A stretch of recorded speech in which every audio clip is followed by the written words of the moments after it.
साटब टिकुलिया हो जब काजर लगाई पावर बढ़ी उठलिया के राउर मन गड़बड़ाई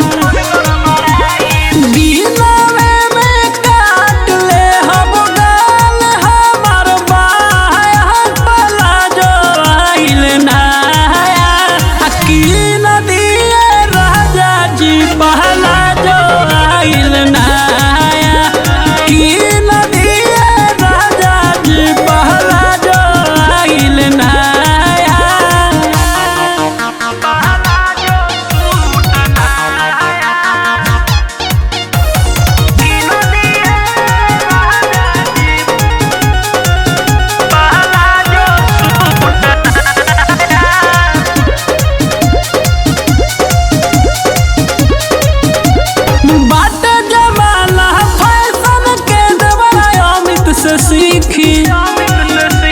सुनी के राउर बतिया जी माथा तनको तबीखी काहे नहीं बोलत बाटे जमाना फैशन के देवरा जेपी से सीखी सुनी के राउर बतिया जी माथा तनको तबीखी